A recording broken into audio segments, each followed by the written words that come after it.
What's going on, everybody? Welcome to IndieQuest, a celebration of the indie and obscure, your indie video game podcast. I'm one of your hosts today, Josh, joined by one of my awesome co-hosts, Steve. How's it going? Going pretty well. It's a pretty chill weekend around here. It's Easter, the day that we're recording this, and my family all lives too far away to plan a meal or anything with, so we just kind of hung around and did whatever. But several times, including one 45-minute round trip, I forgot that everywhere's going to be closed on Easter, so I drove out. I was like, yeah, it's feeling like a lazy Sunday. I think I'm just going to go get me a sub sandwich. Drove out to the place. They were not open. Oh, that's the worst. Well, I'm also joined by the captain himself, Captain Drachma. How's it going, Seth? It is going good, and I made a different decision than Steve. I did think about the fact that it was Easter Sunday, and I had dinner at Denny's. Oh. Because Denny's is always open, and so is Waffle House. I would not have ever chosen to go to Denny's otherwise, but I did today. So, did you get the lumberjack slam? I did not. I got the moons over my hammy omelet. There we go. Oh, that's not bad. What's nice hearty meal for a working man. That's What's right. that burger that has the breakfast on it? It has hash browns and an egg and I forget. It's I don't know. I used to get that one and I'm like, this is way too much food and it's kind of soggy too. But you eat it because you're at Denny's. My kid got the triple decker something. Yeah. So, and he was like, I'm going to eat it all. And I was like, okay. And he did. I made fun of him the entire time because you picked that burger up and you cannot put it down if you ever want to pick it up again. So I kept goofing with him. As I was eating, I was like, hey, Caleb, watch this. And I put my fork down and put my hands down underneath the table and smile at him because he literally could not put this burger down ever. He was just tied to it. He was handcuffed to this burger. So it was funny. I love that. I haven't been to a Denny's in probably a decade and a half, but that used to be when I was in probably when I was 19, 20, when me and my buddies worked second shift. So we were always up after that until 6 a.m. Denny's at 3 a.m. was one of the only places you could go and sit down and be a teenager. So yep. I used to frequent there pretty often. Yeah, that's how I know because it was probably at least a decade ago when I had a buddy in town and we ended up being like, where do you want to go? It was Christmas night or something. It's there's nowhere to go. I guess we go to Denny's, and that's literally the exact same Denny's that we just went to. So it's tried and true. They're always open. They've always been there for you. Mm-hmm. In a pinch, yeah. Mm-hmm.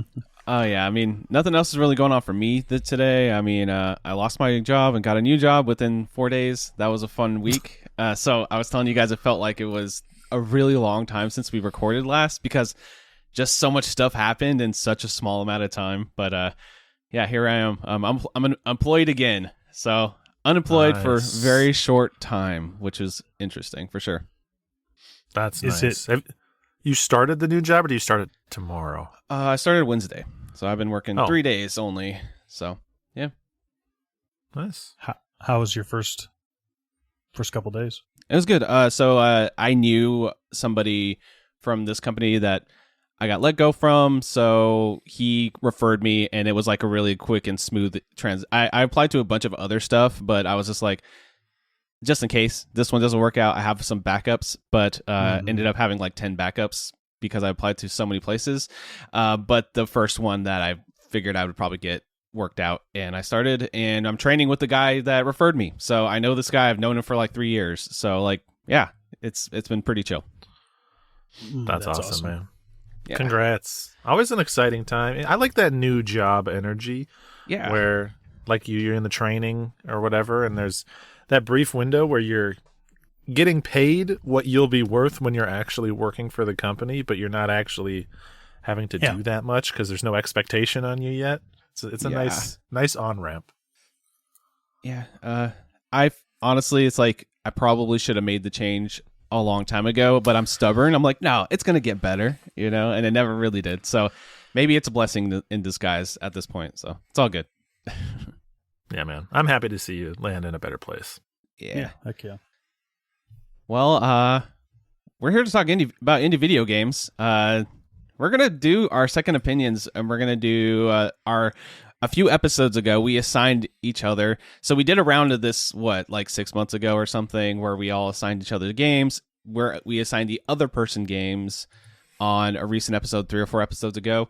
So we're going to go back, see what everybody played, and get some second opinions on some games for our list of video games, our indie video games called the Quest Log. If you don't know what the Quest Log is, this is a weird episode maybe to jump in on if this is your first one, but hey, hi, how are you? But the Quest Log is just basically a giant curated indie video game list. It's a recommendations list, and there are 2 segments to it, or 2 sections to it, I guess, or segments, whatever. Main Quest, which is a game that is a banger, an amazing game, a game that you could recommend to anybody, that 10 out of 10 indie game that you need to play ASAP. And then the second opinion is a game that's, it's still really good. We still recommend it. We don't bring a game here we don't recommend. But maybe this one has a couple caveats. Maybe it's an 8 out of 10, but it's still a great game that you should put on your backlog. So I do have it in a list in an order here. Do you want to just go down the list here, how it's laid out? Or do you guys want to switch it up on compared to how it is? I did say I want to go last. I have a reason for it too. Yeah. I know that you want to go last, Josh, which is fine with me. Mm-hmm. Up to Steve. I mean, I can certainly go as this is laid out, unless you want to jump in. I'll go first. Okay.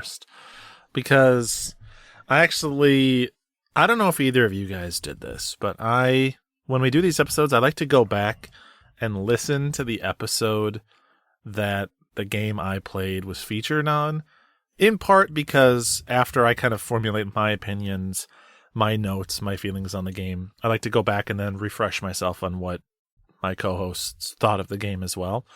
But also, it's just a fun time capsule to see where we were and what was going on at the time.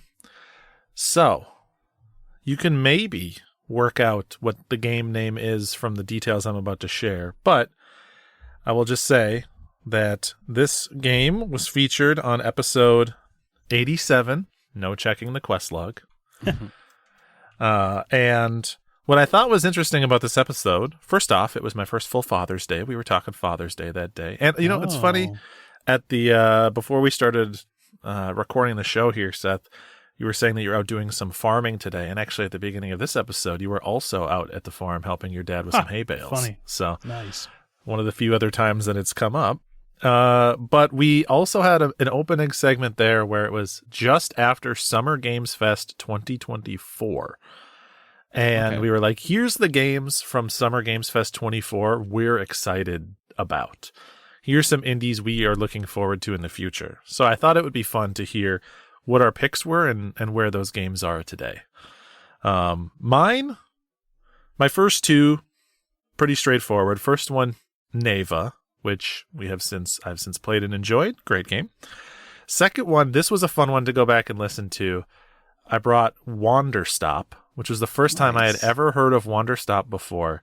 Wow. And it's funny listening to that episode, kind of theory crafting off of the trailer they had showed without knowing the context of the story.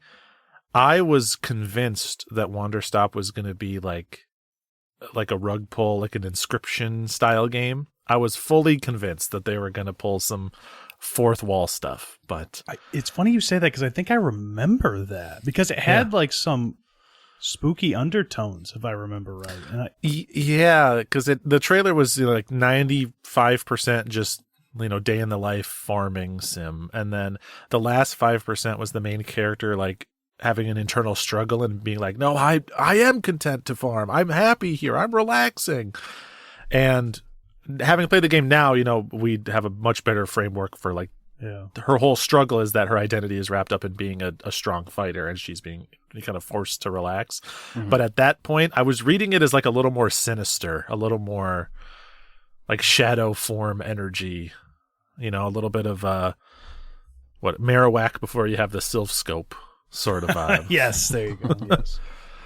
But that was fun to listen to. And then my last one was a game I had completely forgotten about, Pedal Runner, which has still not coming out yet. Yeah. But looks fantastic. It does. Art style's great. So, yeah, really, really pretty. So I'm looking forward to that one. Josh, yours were pretty on brand. You brought Possessors. Okay. Yeah. UFO 50. We actually both brought UFO 50, but you were the one that proper brought it. Mhm. Great pick. Banger. Yeah. And Mixtape. So a pretty healthy Josh list there. And, Yeah. stuff that we have a lot of context for. And Mixtape's not even, it's supposed to come out soon. Like, what, next month or something? Or maybe this month? I don't know. I think it's May. I think it comes out May. But like 2 years later, we still don't have that game. So I'm still looking forward to it. That's going to be good. Yep. Yep. We each brought a couple of games that have since come out and that we've checked out. And then, some that did not show up. But poor Seth brought 2 games. Neither of your games have come out, buddy. You're still waiting on both of these. Okay. You were excited about Phantom Blade Zero, which has not shown up yet. Mm-hmm. And Deer and Boy, which I had completely forgotten about entirely. I've forgotten about both of those games, if I'm being completely honest with you. Of the 2, you should look up Deer and Boy. It looks pretty good. You'll be happy with yourself 2 years Okay. ago that you recommended this game. It's apparently coming out this year, but, there's no hard release date. So that's what we were excited for back in 2024. We got about a 50% success rate, I would say, on that hype, and several games yet to come. But after that, we talked video games. And in that episode, Seth brought Cookered. Oh, yeah. Cool. Yeah. Yeah. I brought hot off the presses Lorelei and the Laser Eyes, 24 banger. And Josh brought the game I was assigned, Yellow Taxi Goes Vroom. Heck yeah. I was pretty much always destined to play this. Yeah. Yeah. I'm going to be honest. Of the 3 that Josh assigned you, I was like, Josh, I appreciate you for bringing those other 2. But it was always destined to be one of them. So, yes. Yeah. There was a world where I could have played Space for the Unbound. I know you both really love it. But I took my chance to play Yellow Taxi Goes Vroom because this game is freaking awesome. And no shade to Teardown. Teardown's cool too. I do want to check that out at some point. But yeah, so I revisited 2 years later, back on IndieQuest, Yellow Taxi Goes Vroom. First, before I get into any of the specifics, well, I guess we'll get into the specifics and then you'll hear. It's developed by Panic Arcade, published by Zelu and Those Awesome Guys, released April 9th, 2024, so just a few months before Josh brought it to the show. And it is, as then, still now, only available on PC. 2 That's years surprising. later, we haven't gotten our Yellow Taxi Goes Vroom port, even to Switch. It seems like a perfect Switch game, so hopefully that is still in the works, or some publisher has the gumption to fund that, because I'm telling you, this game would find an audience on consoles. No doubt. Yeah, Feels like a console game through and through. That's what I don't love about developers. I mean, I get it. PC is probably the easiest place to release your game. But gosh dang, when you've got a 3D platformer, man, you have to have it on one console at least. It just makes sense there. Yeah, exactly. Everyone on the show by now knows that I prefer a PlayStation because I'm a trophy guy, but even Switch is so appropriate for this game. So, But Yellow Taxi Goes Vroom is a very intense, very visually wild and colorful collectathon platformer where you play as a taxi cab who can drift and boost, but importantly cannot jump. At least not in a dedicated jump button kind of way, A big part of the game that, and this is exactly what Josh said back in the day. He and I had the same notes. I don't know if I just stole it from you 2 years later, if we were just on the same wavelength. But this is a Mario Odyssey style platformer. This is a platformer where they give you a toolkit of moves where at the start of the game, you're going to have a handle on it, but not a full grasp of what is possible to do in the game. And it's not until you either experiment and try different combinations of things, or the game cleverly puts certain situations in front of you that seem impossible for you to do, where you're like, well, how the heck am I supposed to get over there? And you start messing around with, okay, you know, I have this boost move and I can't jump, but if I boost off a ledge, obviously I'll get some height. And, you know, when I'm in the air, I can do another boost, but if I cancel my other boost, I get a little bit of recoil. What if I take advantage of that recoil because it gives me a little bit of height and I start and before you know it, you're chaining all these weird moves together to like half fly, half zoom across a level as a taxi cab, which is incredibly cool. And so you will do that in this incredibly just gorgeous world. The way I describe the visuals is, to me, this feels like if the Dreamcast had succeeded, the system after the Dreamcast, then after that released a Sega branded handheld, this would be a flagship title for the Sega Dreamcast 2 portable. Like, that is the level of visual fidelity and style. It also does this thing, and I mean this in the absolute best way possible. I love this. Steve, I know you also love this. It is Japanese as hell. Yes. It's just zany Japanese type of stuff. You know, like those 90s Japanese games that never released here, and then we play them when they either get a port in 20 years, or, you know, that type of stuff. And it's doing that so well. It's so zany and goofy, and I love that about games like this. If I didn't show you the like any text boxes or anything, and I ran this through like a 480p, like a CRT or something, and you only saw 5-10 seconds of it, I could convince you this is an import-only Sega Saturn game. Yes. Yeah. Yep. Like, I think that it would be believable in that regard. And part of what makes it so Sega-y is it has, you know, those bright blue skies that are so synonymous with Sega games. Some of the early levels that have grass on it, they even have that checkerboard pattern in the grass, like a Sonic the Hedgehog level would. You know, it's very Green Hill Zone. And so it's a real treat to look at. And it's so full, like everything about the world is so full of life. Like the HUD is constantly pulsing and rotating. All the objects in the world have like a little bit of motion to them. When you drive, like as you drift around, you send up these giant plumes of smoke and like words explaining what your motion is. It's almost overwhelming, but it's just on the other side of not overwhelming. And then all that is, of course, paired with a really energetic soundtrack, very upbeat soundtrack that is. It sounds like something you'd hear playing out of a cabinet in a Japanese arcade. Like you'd walk by it and you'd hear this like intense music, and you'd be like, "I got to play whatever that game is," you know? Yeah, that shoot 'em up or whatever this is, because it's so freaking catchy. But so that's the framework for the game. That's like the setup. That's what makes it eye-catching. But what are you actually doing in the game itself?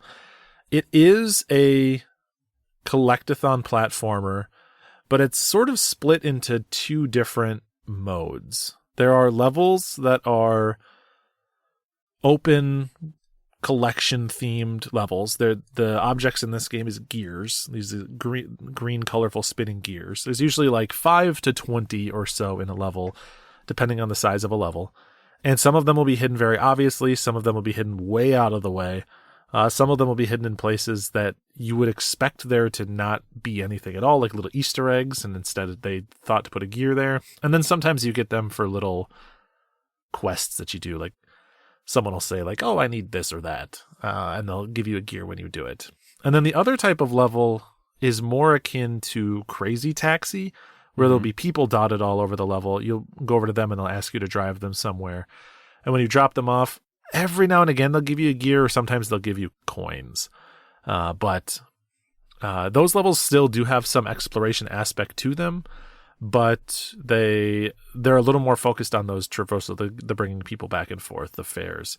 And they seem to alternate them every so often. I'd say there's more exploration levels than Crazy Taxi levels, but there are enough Crazy Taxi levels where that was clearly like important to them to have as one of the core modalities of play. As you are exploring those more traditional levels, Yeah, I mean, you're going to have to collect the gears because, like any platformer, each level is going to be gated by the number of gears you have. So at some point, you're going to hit a wall where it's like you're 20 gears short and you need to go back and re-explore the levels to find the stuff that you missed. The levels themselves they're open, but they usually kind of have a logical A to B to them. They're not linear, but they are structured with sort of a start and sort of an end. So like an example might be you start at on the docks of a little city, and then the level kind of winds in through a city and then around like a spiral mountain, and there's sort of like a conclusion or a boss fight at the top of that mountain. Something like that. And then you can drive all over the place in whatever way you want. But there's a lot of really creative locations in this game that caught me by surprise. I don't want to spoil them for people necessarily, but you think of a platformer, you're like, all right, I'm going to have my green grass, foresty, early world. I'm going to have an ice level. I'm going to have a desert level. I'm going to have a level in and around a volcano, stuff like that. But not in Yellow Taxi Goes Vroom. In Yellow Taxi Goes Vroom, it's like you're in like an arcade / driving around on like the rails of a pinball machine, and then you're like out at sea, and then you're in a castle, and then you're in other places I don't want to spoil, but they did a really good job of varying things up, and it's a pretty meaty game actually. You could see a world where this is only like a 2-3 hour game, but it's probably 5 to 10 hours for you to get through in your first playthrough, depending on how skilled you are with the controls and how much extra stuff you seek, hunt down and find. Because in addition to the gears, there's other stuff to collect too. There's these little hidden golden bunnies, which are usually rewards for like extra difficult platforming challenges. And also the coins that I mentioned before, those are mostly used to buy cosmetics. You can buy hats, or what the game calls hats, but is basically anything that they can set on top of a taxi. Sometimes the hat is like a person. Yeah. And the coins also serve as your health in a way. Like you have your own health bar, but if you die or like fail a level, you lose X number of coins, and that's the only real punishment. Then you're just respawned back in the level, and you're off to the races again. So my experience playing this game, and it's so funny because Josh described it in a very similar way. I started it, and after about an hour or two, I was like, this is good, but I don't think this is like, I don't know that this is hitting the way I was expecting it to hit. Yeah. I expected to hit the ground running on this game and be like 10 out of 10 enthusiasm. But after like my first play session, I don't want to go so far as to say that I wasn't looking forward to the game, but there was like a little more. The next time I booted it up to play felt a little more like homework, where I was like, okay. Yeah. But that's because you're not, you really have to get used to the controls in this game, and you really have to learn your toolkit, because by the later stages, that feeling was completely gone. Like once the game clicked and I got it, I felt so compelled to re-explore all of these levels and hunt down every little thing. And you would be amazed in a game where you're playing as a taxi. You would be amazed at the places you can get this taxi to go. Like, for the people out there, and I know that there are sickos like me that like playing older kind of janky platformers where you can like stand on one little polygon of geometry that's halfway up a wall that is clear that the game did not intend you to stand on, and you can choose that to jump out of bounds or whatever. If you like that kind of game, Yellow Taxi Goes Vroom is made by people that like that kind of game. They want you to do that. There are several levels, including the final boss, where you would swear that they just didn't give you any platforms to stand on. You'd be like, there's just nowhere to go. And then you're like, oh, that little visual element is actually what I'm supposed to be on. Okay. Mm-hmm. So it's very impressive in that regard. I really enjoyed it, but yeah, that's most of the setup for it. I'm curious if, Josh, you have any thoughts thinking back on the game 2 years later. Have you even thought of this game since then, or no? Oh yeah, I remember this game. I think of it fondly because it's one of those ones where like you were saying, it doesn't have a jump button, but it kind of does. You get kind of like a flip, and you got to kind of learn your flip. And if you do that, you can almost not quite fly, but you can get some air with that flip and the moveset you get from it. And there's some other little tricks it pulls, but I just remember when that unlocked for me, and it's just like, oh my god, that area where I was driving around and like, how do I get up to that next spot? I'm gonna go back to that level because now I know how to get up there. It's just like it felt kind of like gated exploration a little bit in that regard, because as you were learning things and how the moves lurk, and you do unlock more moves as you play, and as you unlock those moves, you're like, oh man, maybe I should go back to the first island stage. I haven't been back there in 2 hours. Let's go see if this unlocks any new areas, and usually it does. Usually you can find a gear way up high that you couldn't get to before, and it just if you're into like collecting things, and in a game like this, it's really gonna just scratch that itch so many times where you're like, oh my god, okay, now let's go check that area out again and collect five more gears and just get that dopamine rush over and over again. So and it's beautiful. It's a great looking game. I would love to see them revisit the studio revisit this art style again for another game, because I just think it looks so cool. Like, it just has a great look to it. It just pops off the screen. Yes, there's not a lot of games I play where I boot it up and I'm immediately just impressed. Like, I'm just looking at the vibrancy of the world and all the like density of stuff they've packed in and how well it all works together, and I'm just like, this is just incredible looking. It's so nice for a game that is going for kind of a polygonal retro aesthetic. It really looks great. It's funny you said about the revisiting that first world.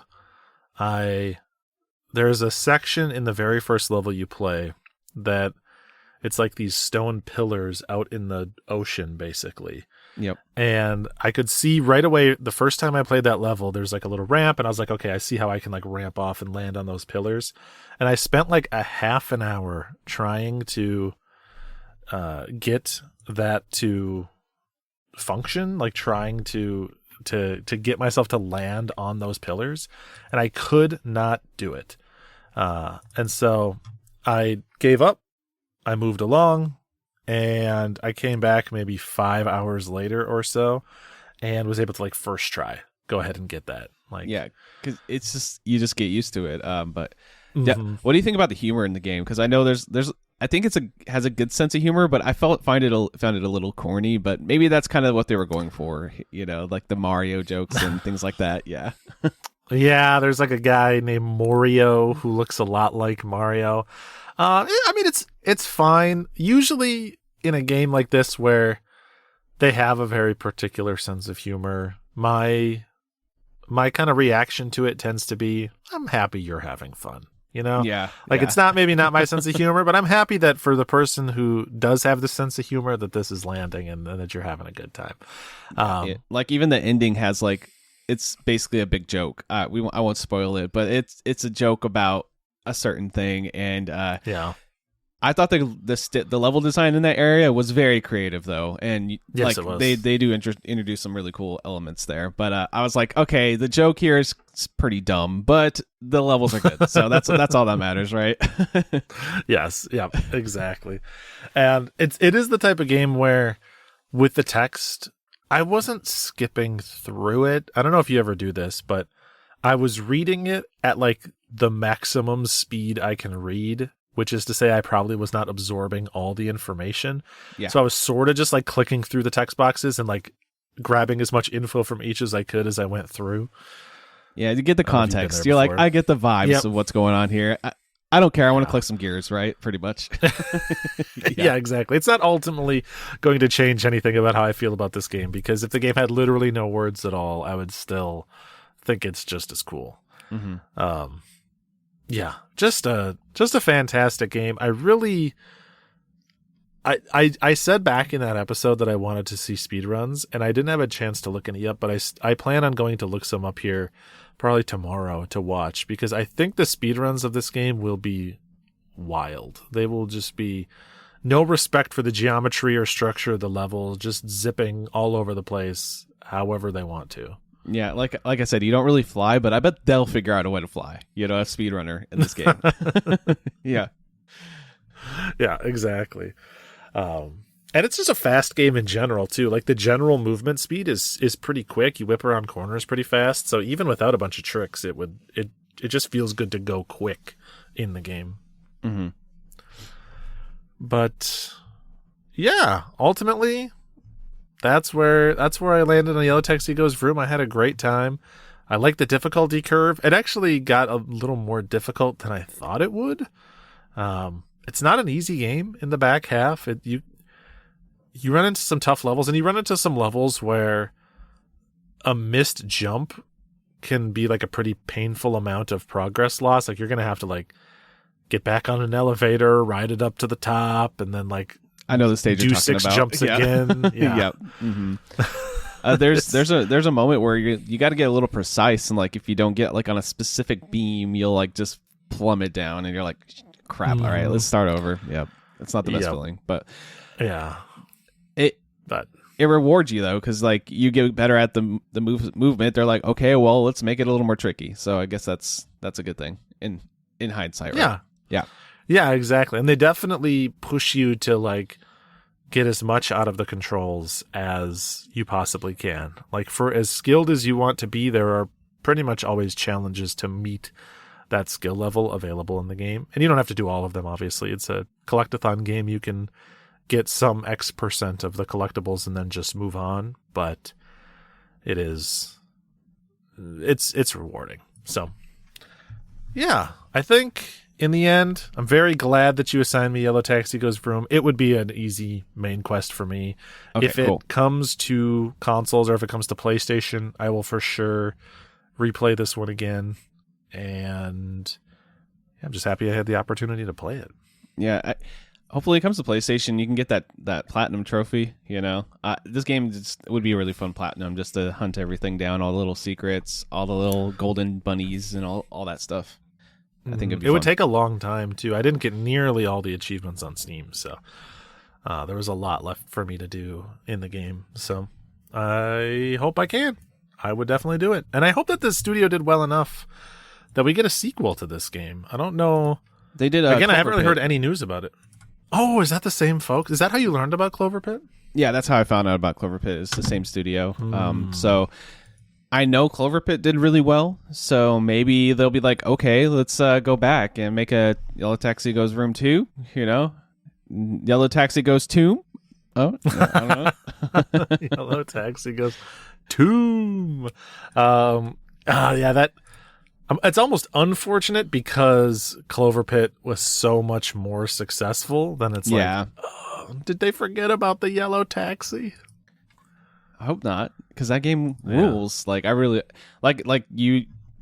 I think about this game once in a while. I'm like, this goes up there as one of my favorite like indie 3D platformers. I'd say like like.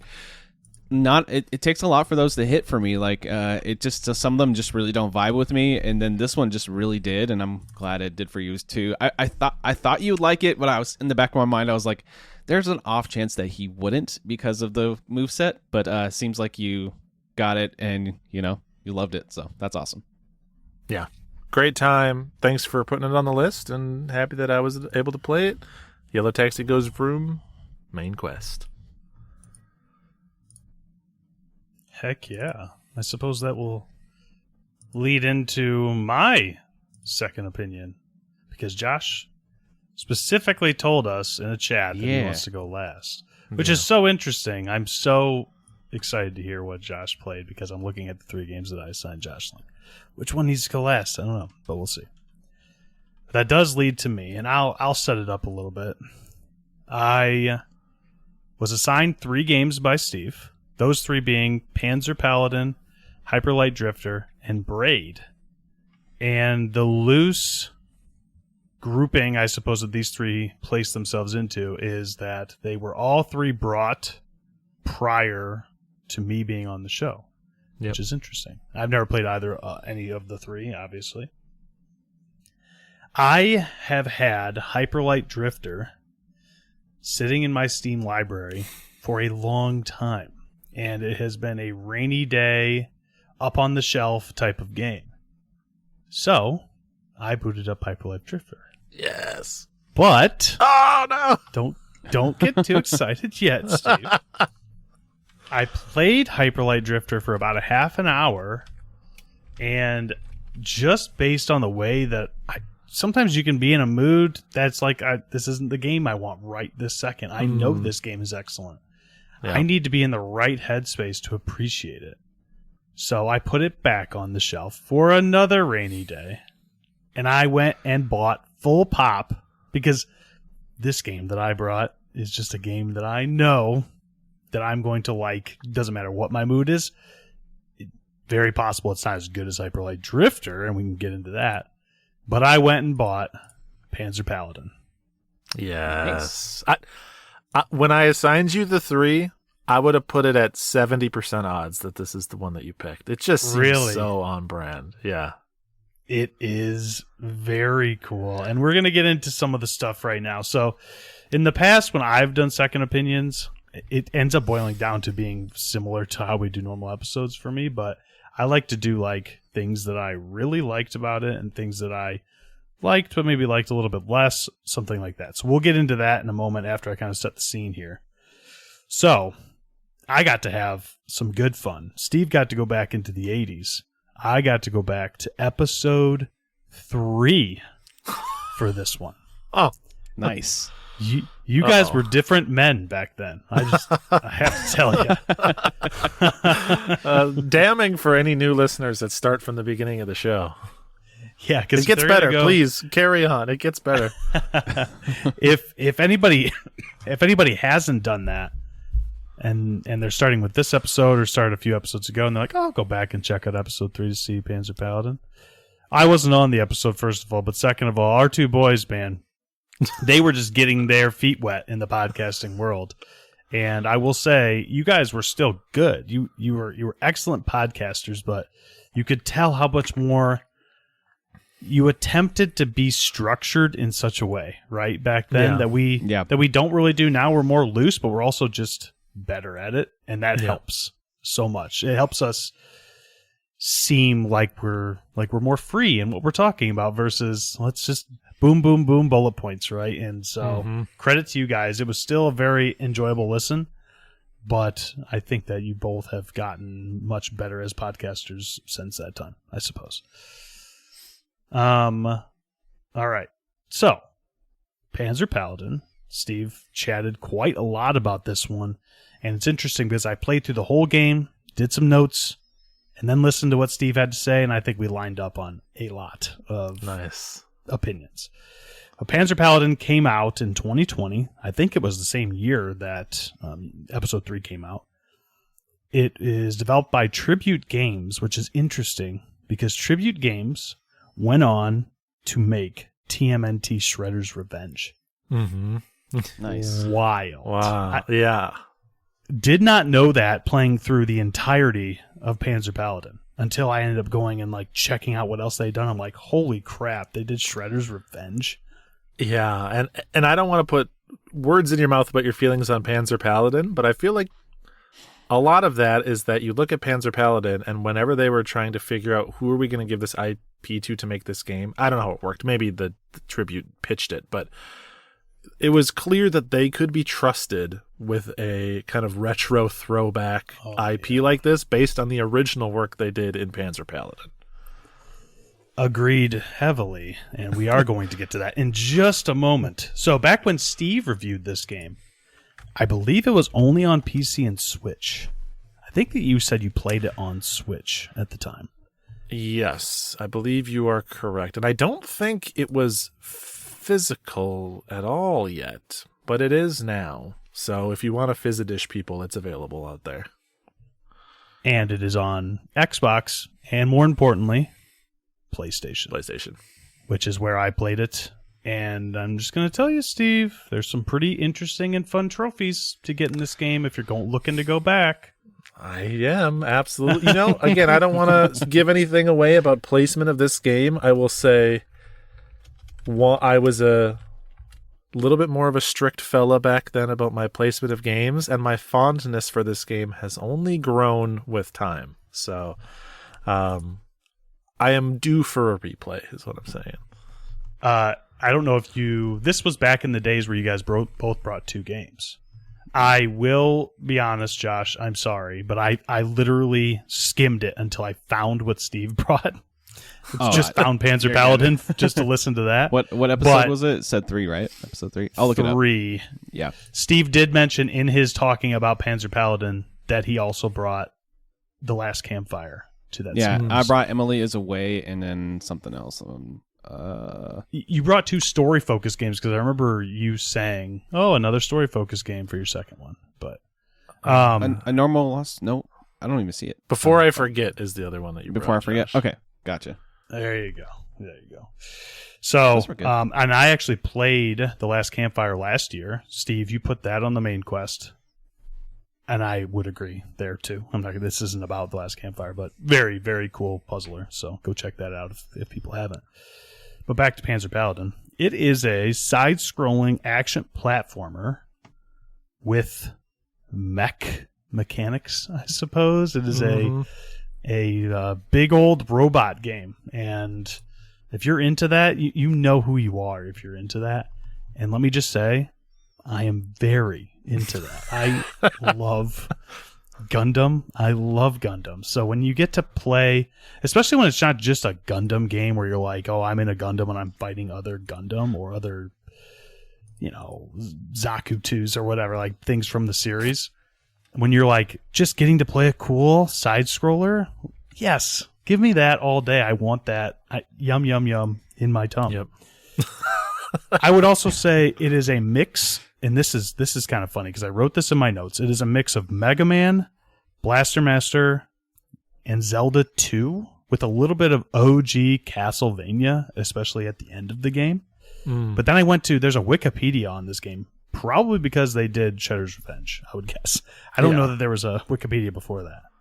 And in that Wikipedia, it literally says that their inspirations were Mega Man, Blaster Master, and Zelda 2, which is hilarious. And I'll just say right now, we're getting into things I like. So I'm very much a fan of the combat and the way that they handled combat in this game. And it's your typical action game where you're hitting enemies, right, with the weapons that you procure, which we'll get into a little bit more. But the Mega Man side comes from being able to select your stages on the first part of the game, the first world. I'm not trying to spoil it, but quote unquote, you get to go through the entire world of Earth and go to different countries to fight these big bosses. And you can go through and select them in whichever order you want. I went in like the traditional order, just went down the list and fought them all in order. But you can bounce around if you feel like it. It is like Blaster Master in that you are a woman named Flame who pilots a robot, big mech, named Grit. And at any time, you can hop out of Grit and go forward and actually fight through the levels as the girl, where you have this like whip that comes out that's actually pretty powerful. I thought it would be very, very weak compared to Grit. It isn't. It is weaker, but not a lot weaker. Like, you're still going to be able to take out enemies, maybe an extra hit. But she is much weaker in that she is very not healthy. Like, you can take 2 or 3 hits from anything and you're dead. So most of the time you're going to be in the mech, but it was nice the few times that the game forced you out of the suit to like go and platform around as her, because she's a little bit more agile, a little bit more limber, and you can use her whip to like get onto hooks and scale across pits and things like that, which is cool. And then the Zelda 2 inspiration comes from, to me, there are a lot of enemies that have shields, and they can shield either the upper part of their body or the lower part of their body, which is that mechanic I will always and forever associate with Zelda 2, because it's, in this game, it's done quite well. It's never gets very frustrating. In Zelda 2, I think it does get a little bit, it's almost like they can read your inputs and they just like, boop, they move that shield down. You have to be just that much quicker than them to kind of hit them. But when it's done well, like in this game where it's a little bit more random, yeah, they still seem like they're reading it a little bit, but it's done better. I very much enjoyed it. It makes you feel like you're almost sparring against an opponent rather than I walk to the right and I hit the guy a couple times and then I keep walking to the right, so kind of varies things up. Castlevania, and when I say OG Castlevania, it's because in the latter half of the game, it does the Mega Man thing, basically, right? After you beat all the bosses that you can select, you get to a point where it's like, now I'm in Wily's Castle, except Wily's Castle typically is 2 or 3 stages. This is like way more than I thought it was going to be. I don't know.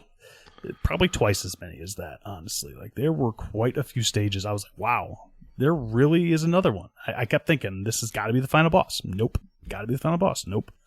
So it's a pretty meaty experience. I think it took me around 4.5 hours, which isn't very long, but for some of these kinds of games, it can be like more of a 2 to 3 hour experience. So it was lengthier than I anticipated. All right. Things that I've already kind of talked about things that I love, but some more things that I love. The art style, so good. Anybody out there that wants to play a retro platformer, that wants to like play a very polished NES game, I will forever tell them to play Panzer Paladin if they have. Yep. Because it is that. It is the best and coolest looking NES game you've never played, and that didn't come out on the NES. Yes. So, yeah, it is nothing that I say from here on out that is even minorly negative could ever detract from that. The other thing that's amazing is the soundtrack. Top to bottom, banger after banger. Steve, I can't remember if you've brought any to IQOST from that game. If you haven't, it doesn't matter, because I'm going to. I don't think I have, because I played it so early in the tenure of the show that I probably it probably spaced my mind by the time we did our first OST. But it's very deserving, because I also remember it standing out as just a fantastic soundtrack. When I say not a miss, I mean it. Seriously. Every single one, every level has a different song. Even the ones in the latter half of the game when you're not going to specific parts of the world. Every single level has a different song. It is so good. And every one was like a little taste of sweet dessert. It's like, oh yes, let's go. Keep giving me more. And then you go on to the next one. It's like, this one's a banger too. The music is like a mixture of chip tunes, which is what you would have heard on the NES, and then every once in a while they just toss in shredding electric guitar. It's like super metal. Which, if that's not your thing, then maybe you wouldn't like the OST as much as me, but I happen to love metal, and this thing hits, especially with the action. It's a very action-heavy game, so it's just ripping in the background while you're ripping enemies apart. It's amazing. All right, so I think the standout point of Panzer Paladin is that there is this weapon system. You're piloting this mech named Grit, and there's like a story at the beginning that it's goofy. Like all of these games have goofy stories, but there was like a meteor shower, but the meteors were swords and spears and clubs, and they all came raining down to the planet. And now there's like a bunch of bad guys that want to kill everybody, and it's our mission to go and obviously not allow that to happen. So as you're fighting enemies, sometimes you just find them scattered around levels. You find these weapons. Oftentimes it is a sword, or some sort of polearm, or a lance, or a big old hammer. And anybody that likes to or enjoys this type of game, but also enjoys like Dark Souls, where you can just get a plethora of different weapons, so fun. It is so fun. I would say, and I suppose I'll say it now, weapon variety is great. Weapon attack variety, not as good. They all feel quite samey. You swing it, and it hits. If you've got a very large weapon, like long, then it's going to hit an enemy that's further away. If it's very stubby, you're going to have to get closer. So there's not like a lot of, this weapon has a lot of weight to it, and this one is much quicker. That does happen a little bit. But in terms of, give me a flashy animation with the weapon, most of that doesn't happen. The cool thing, though, is that every weapon has its own ability. So if you break a weapon, you get to use its spell, basically.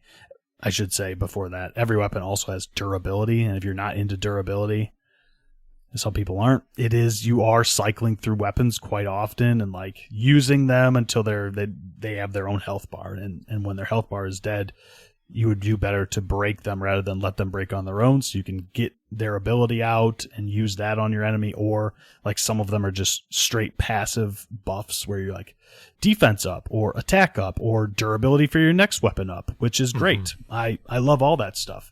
And if I'm going to lose the weapon anyway, then I'm glad that I get to use it for something.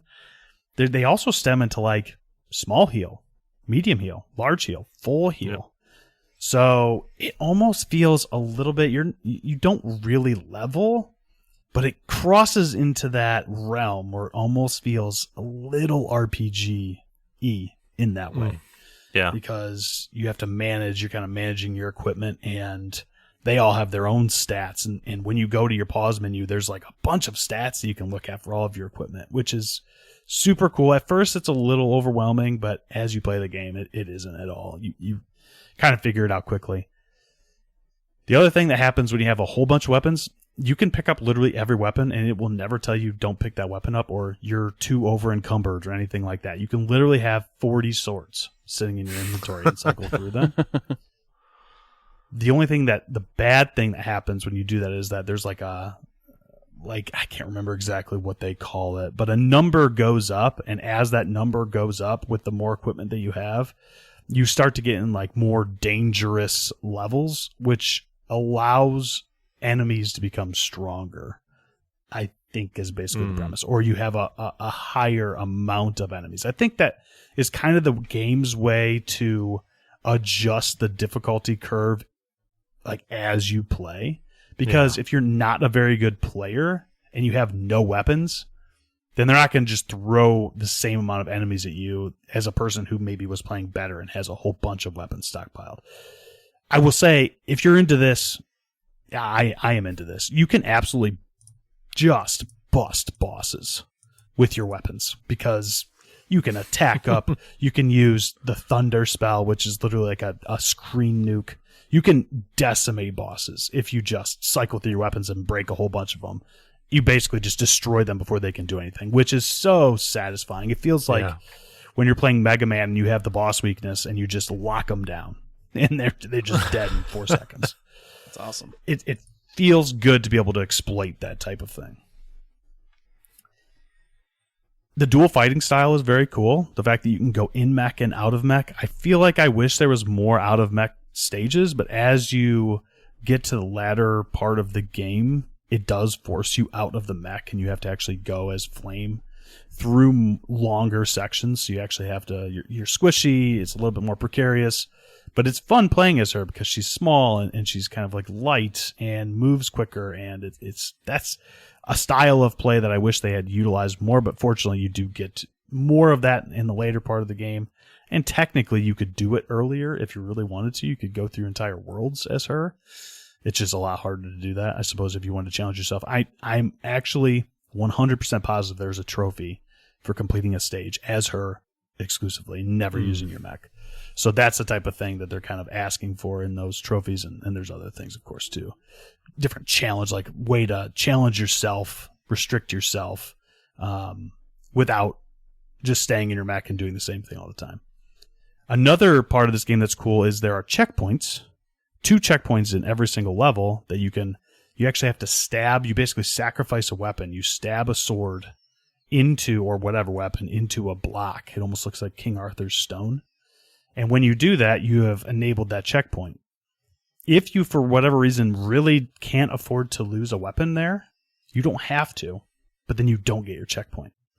So it's that give and take. And I found that very cool. I never found that I ever had an instance where I couldn't sacrifice a weapon, so I always did. I haven't looked in depth at the trophies, but I 100% guarantee there's probably a trophy that says never use a checkpoint. So that's probably on there too. I don't know, Steve, if you had this. This felt like an add-on type thing, but one of the other very cool things that is in this game, at least now, is this mode called the Blacksmith, That doesn't where ring a bell, yeah. you can design your own weapon. Oh, that's fun. That's you cool. get to like draw it like you're in Mario Paint. Love and it. there's this horse boss, this like has like a horse head and runs around as a horse, but also is able to like hold a spear and stuff. So it's almost like a minotaur, but it is a horse. I don't know. This boss shows up in the middle of levels very often, is also the first boss you fight.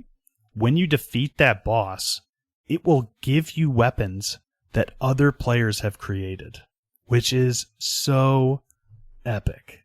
That's so your amazing. creation, you could make a dildo that some other dude ends up pulling out when he beats that guy. Like, that's so cool to me. I ended up getting, I got a lot of like cool, like edgy metal type weapons. But one of the last weapons that I got from that mid horse boss was literally Earthworm Jim's head and looked just good. like Earthworm Jim. And it was just called The Jim because you can name it too. And it says the creator, like the PlayStation player's name who created it. It says the name, The Jim. So cool. This game is so cool in so many different ways. The creative part, awesome. On to the things that I didn't like as much. The jumping, which is half this game. Platforming is a little, I mean, you get used to it after a while. The mech, they make the mech feel quite heavy. So whenever you have to jump, you feel like you're going to be able to jump like a few pixels further than you ever actually can. So the amount of times that I mistimed my jumps and fell into pits and got quite irritated was pretty high. There is a double jump. If you press up and attack, you get to jump again. But it isn't the same button as your jump, so it feels unnatural. I go to jump with X, and then I got to press up square to get my second jump. It's that weird. It feels strange to do. Yeah. Honestly, I said the same thing in Sheepo. When games do that, when they make you use two different buttons to like elevate vertically, it feels weird. So honestly, the bosses, I would say, were good and extremely varied and fun, but they were quite easy for the most part. I would say the main levels were pretty tough in general. The first part of the game, not very hard. Most of the first part of the game is not very hard. But the levels themselves were always more challenging than the bosses. You could almost always brute force the bosses. If you gave yourself an attack up with a random weapon that you weren't planning on using anyway, I could literally stand in front of the boss and just wail on it while it hits me back, and I have more damage than it has, and I will kill it before it kills me. And that doesn't feel great. I'll say that the latter half of the game has much better bosses, and so it was more challenging, but it was never very hard at the beginning. The last thing I'll say for things that I was not as big of a fan of was that there is a huge difficulty spike after the main planet. You get to like Dr. Wily, and Dr. Wily stages in Mega Man games are always more harder. Like they are. But man, this game, it takes it from a pretty easy breezy to experience to, well, I hope you were paying attention because we are about to kick it up, and it starts to kick you in the mouth a little bit. So if you know that going in and expect it, you'll probably not get blindsided quite as much as me. I was like, oh my, am I just bad at this game? Oddly enough, the first level, and it's probably because I got better partially too, but the first level of the extra area was the hardest. They all kind of felt a little bit less frictiony after that, but certainly it kicks it up a notch after you get through that first area. I was trying to like think why that might be. It's probably because they couldn't have a gradual curve on the base planet because you're allowed to choose your level. Whereas then they ramp it up. So if I can bounce around, I can't make Egypt harder than the US because I could go there at any time. So everything's pretty easy and then just gets quite a lot harder. But I think that's about everything that I wanted to say about Panzer Paladin. Steve, any other thoughts? You remember a lot about that game. It was 6 years ago for you. My memory is hazy. I remember thinking it's awesome. I remember thinking that the levels were maybe on the slightly long side. Yeah, I don't know if that was your experience, but you mentioned they have 2 checkpoints per level, right? So they're not they're not as snappy as like a Mega Man stage. Mm-hmm. But it's funny. This is a perfect example of a game where time sands off the rough edges, and you remember the highlights of a game. And so I think back to this game as pretty awesome. Like I think very positively when I think back to it. I think today, if I played it and I felt about it how my memory of the game serves me, I would have put it on the main quest and not on the side quest. You were, for both games, for this and The Last Campfire, you had said that you were on the fence for both of them. And so they both were wavering between that side quest and main quest. You did put Panzer Paladin on the side quest. I would probably also, I think I am like literally in lockstep with what you said back then. I would probably also put it would be like the highest tier side quest.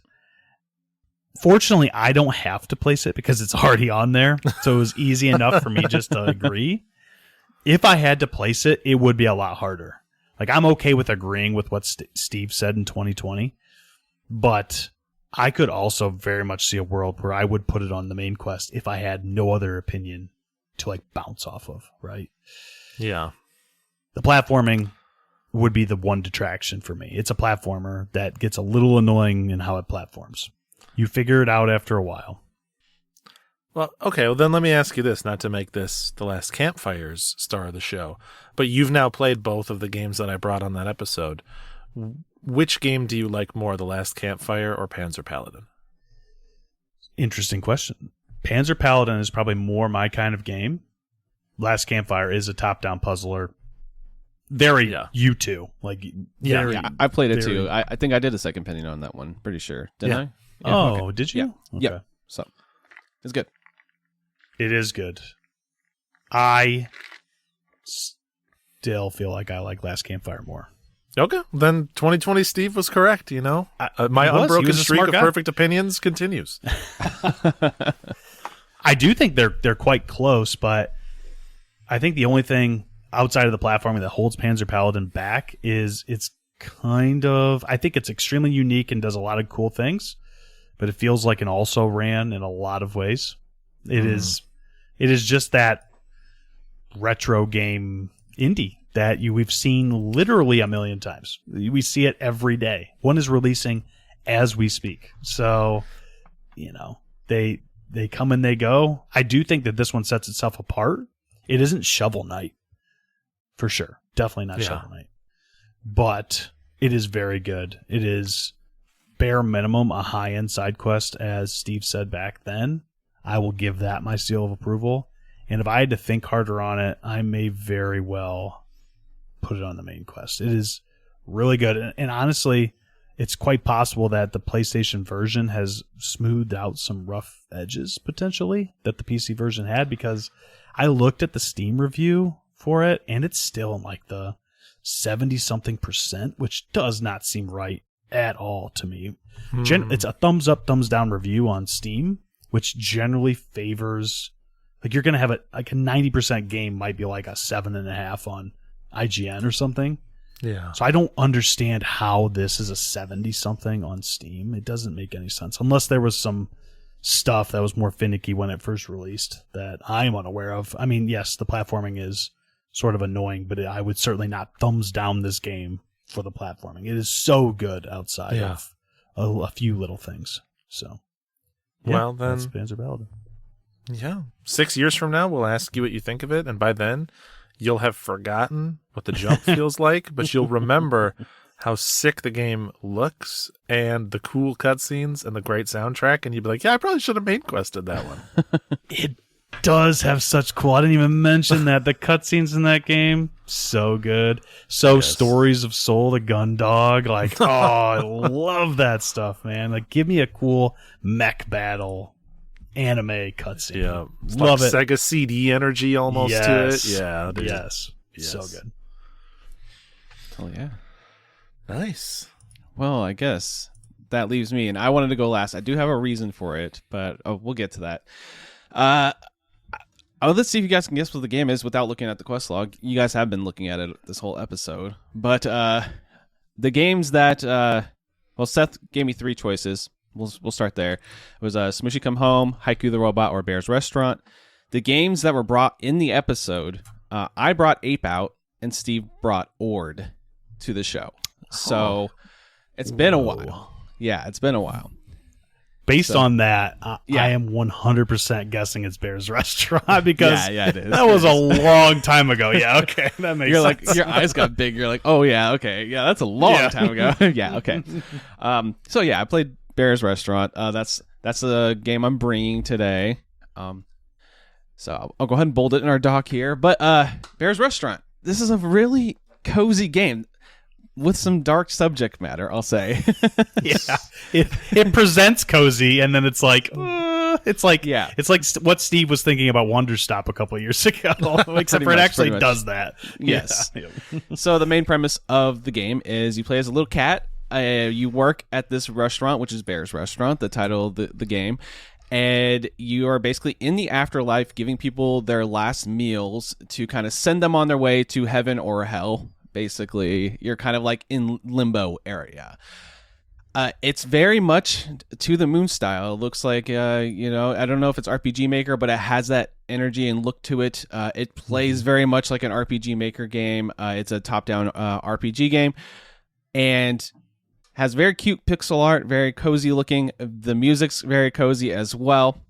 So the basic loop of the game is you wake up in the morning and you go to the restaurant, talk to the whatever animal they have, animal or person that comes into the restaurant, and you go into their you talk to them, you see what they want, you give them some food, and then you get like this little memory shard from each of the characters, and then you can go sit down at the desk and then see the memories of their last meal or their death, basically how they died and why they are in this like limbo area.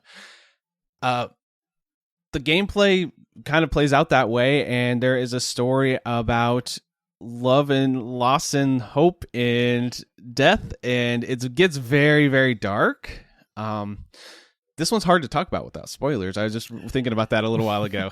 You said that I listened to the podcast. You said the same thing. It's really hard to talk about without spoilers. Yeah, it is one of those games where you and I will have to have to be honest, I don't remember certain high level stuff because it's been so long, but it is the type of game that you want to talk to people about it that have also played it. Yeah. It's basically one of those ones where we want to do the Freebird game thing where we sit down and like have that deep discussion about the story. But the gameplay is very simple. Like you're just walking through environments, interacting with things. You'll interact with bookshelves, food items, talk to characters. You're basically just exploring the area. There's no other gameplay element. There's no combat, anything like that. You're just talking with individuals or seeing cutscenes, which are just dialogue boxes in this art style and gameplay style. And there's no dialogue options. You're just reading what happens. But I did find that the story was pretty impactful and is very memorable. You start to figure out who Bear is and who you are, which I won't spoil. And that whole storyline that is kind of like slowly reveals itself throughout everything. And you're not just in Bear's Restaurant in the story. You do go to different places. You do end up going to heaven, and you are like heaven, quote unquote, or the river Styx. You go in there and there's something that happens there. There's like trains on the north side and the south side. The north side goes to heaven, the south side goes to hell, basically. And you get to see people who die, just natural causes, or because of like there was one kid who's like a super big gamer who wasn't very healthy and died young. and then there's a kid who had cancer who's going to heaven. So you start seeing all those people, and you get all their storylines. But you also, I think it's like the second day, you go down to like the hell portion, I guess, and you get to see the criminals and how they all died too. So there's like a gangbanger who gets shot in the street. You get to see like a girl that is poisoning her husbands, and like she ends up getting pushed off the roof by one of them. Like it gets to some really heavy subject matter in this story. You would never know. You saying this stuff is reminding me how the gameplay loop is and what you kind of get into.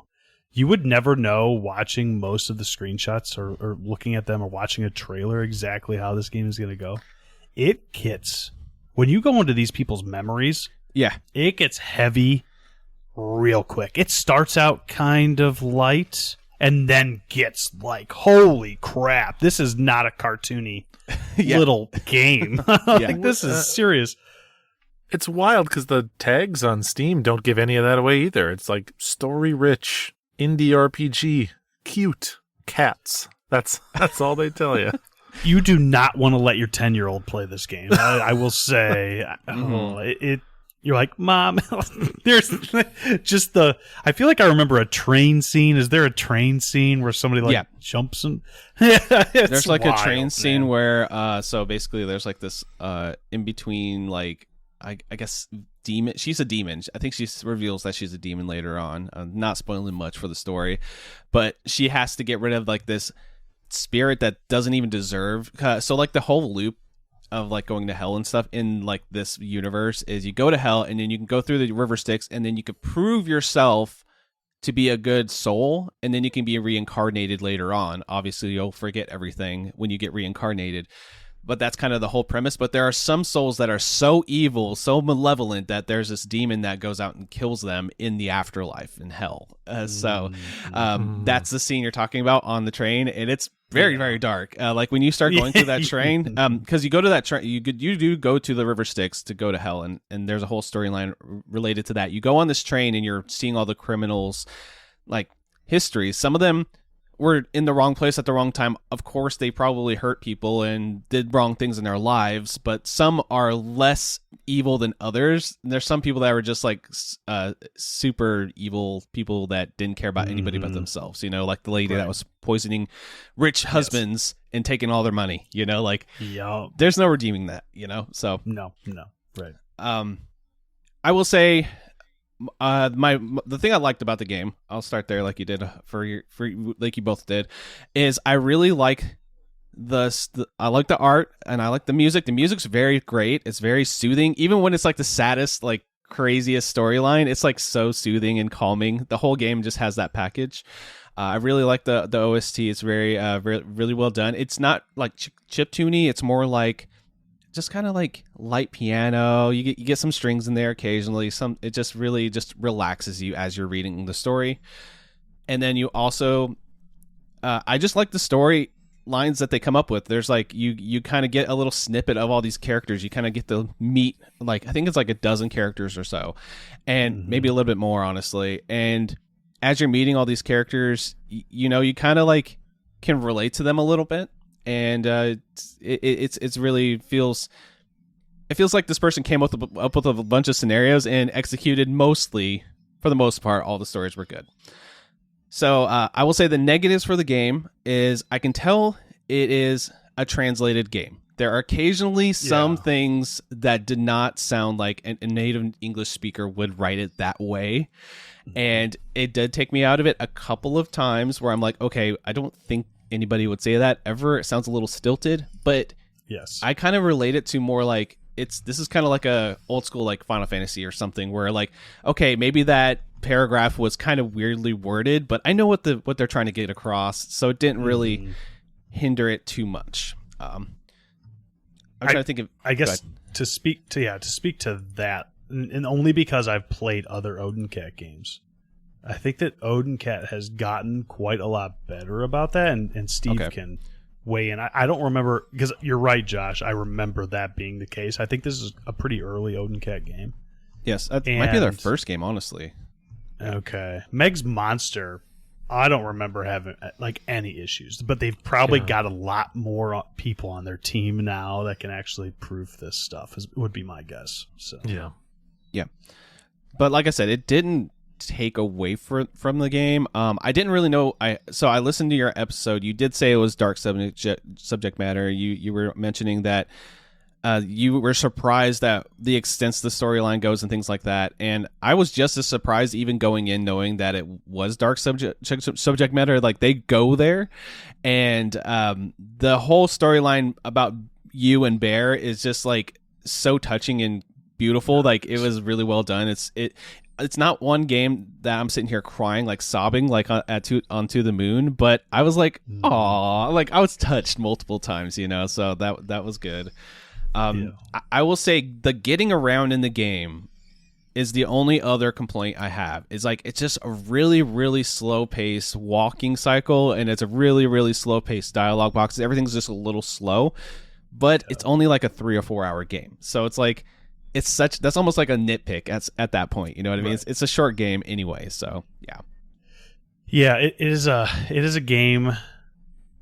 This is why I'm so happy you played it, Josh, because I played this game very early in, as you mentioned, in the IQ tenure, right? Mm-hmm. Like it was very early on, and I didn't have as many experiences as we all do now, especially playing through the entire To the Moon series. Right. You get to experience this game after. This was like my introduction to the style, that type of experience. Yes. Yeah. So of course I was like, oh my gosh, you know, this is really something, right? Whereas you've got plenty of that in your backlog that's behind you at this point. Yeah, so I can compare those easily to that series and those style of games now, since we play like 5 or 6 of them on the show and did like full reviews and breakdowns. I will say the writing in this is good. It doesn't really match up to that style of writing and to those creators, but it's almost comparing apples to oranges a little bit, which, guys, you can still compare apples to oranges. I'll say that all day long. You can still do it. It's a thing. You're allowed to. You're allowed to. They're both fruit. Anyway, but all jokes aside, this game is, I would say it's less of like a very, it has serious subject matter, but this feels more like a storybook more than like this adventure storyline that has this like very like lots of lore and like characters and a lot of world building, because I feel like that's what we get into with the Freebird games. We're like, okay, we know the main 2 characters, we're starting to get this whole universe built out, and then even the characters themselves have like their whole lives, which is their universe, quote unquote, of their memories, right? Yeah. In here you're just seeing little snapshots, and it's just such a smaller experience compared to those. But I will say, for the runtime and for what you're playing, this game was emotionally impactful just as much. I really enjoyed the main 2 characters. There is some things that happen, and I don't know, did you play? They have like an epilogue. Did you play all that, or do you remember? I don't think so. I don't think I did. Yeah, so they might have added more since you played it, because there's like a whole epilogue chapter that kind of gets tacked on at the end here. You actually go into like a new story segment in the restaurant and stuff, and you learn some new lore about the main 2 characters and stuff. And I was like, I can ask you off camera, but you might have, but it's been I don't know what, 3 or 4 years or something. So who knows? Right. But I will say, looking at the game, you gave this, you put it on the main quest. If I was going to bring it in 2026. Unless you have any other comments, because I really don't feel like there's much else to say about this game. You know, it's like a very simple, adventure top-down game. No, I mean, I agree with all the points you made. And to be honest, I don't know where you're going to put it, or where you would put it for the quest log. Right. But my opinion of this game, this is why I'm so happy, and I already mentioned it, because my opinion of this game could be completely different from how it was back then. It's been so long. Yeah. And to me, it's a little different from like Panzer Paladin, because Panzer Paladin is an NES game that we've played something similar to it. I hadn't played an emotionally impactful game like this, and now I've played a lot, like several, right? We were just talking about Space for the Unbound, same type of thing. Yeah, that's true. Yeah, So same idea. That's why I think your experience going into this game is so different from mine was when I first went to it. That's why I'm very interested in your thoughts and where you'd put it. Awesome. I think this one would be kind of like a cusper. Like it would either be like I could see myself putting it on a main quest because I do think it is like that good storybook. You know, you have an evening, you can play through this. It's really well told, and I appreciate the characters and writing.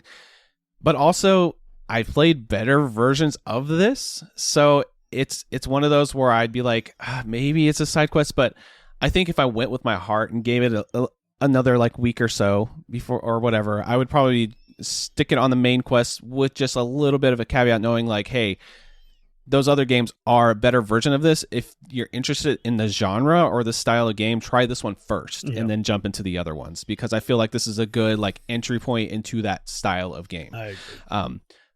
But I really enjoyed it.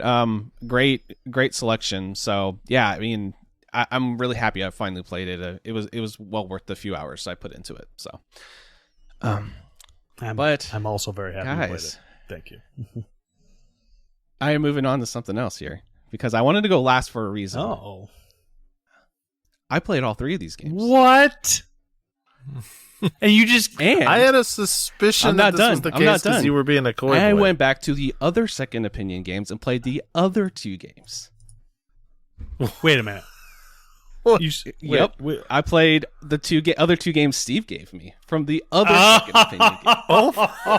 I played 5 other games. Christ. What? 5 total games. That is insane. I was waiting for the big reveal, and I was like, yeah, this is a cool emotional game. It makes sense to have it last. And then you're like, but by the way, this is wild. Damn. You were being a coy boy in the Discord. You're like, guys, I can't name all my beats from March. And I was like, something's going on. Did this son of a beat more than one game? And then I was not expecting you to do all 3, but I was especially not expecting you to reach into the past. Yes. So I don't know how I want to do this. I didn't think that far ahead. I was thinking about the reveal the whole time. I was like, I was playing games, man. Yeah, I was just playing some games. Well, yeah, so I played everything. Should I just go through them real quick here? Like, might as well, right? Shotgun them. I'm ready to talk about the other game as well, so yes. You did it. You know, let's do Rare it. is the IndieQuest lightning round, but let's go. Okay. All right, so I also played Smushi Comes Home. It was on episode 71. It's a fun 3D platformer where you play a little mushroom guy, collect things in the environment.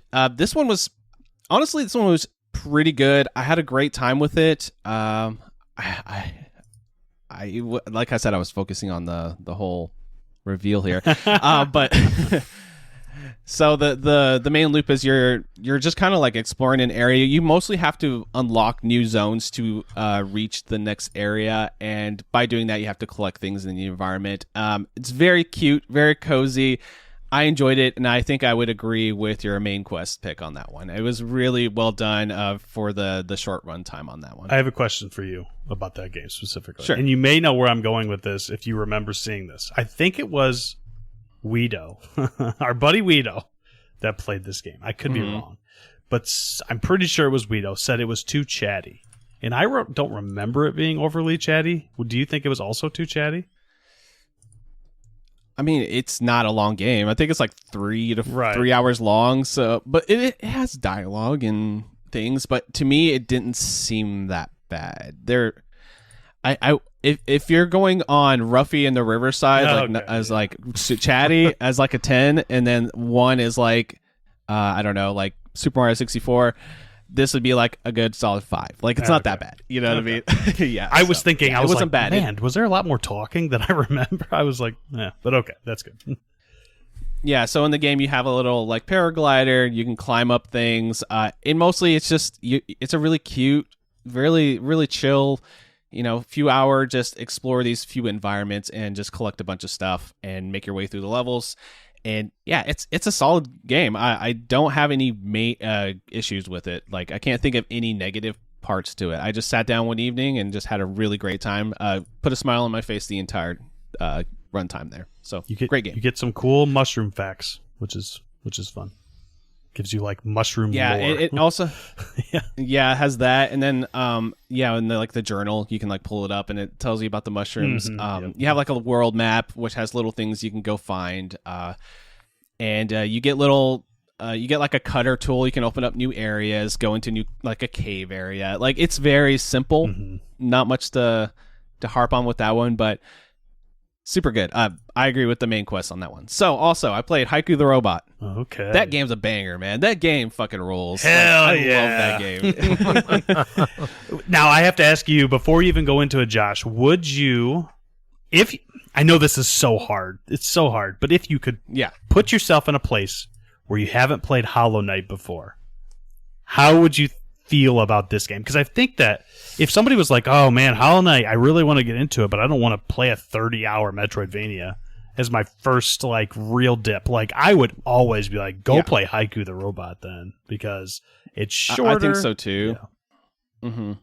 Yeah, I would agree with that. It's what, 12 hours, I think, something like that. It's not very long. Yeah, right. It's like less than half the length of like the main path of Hollow Knight.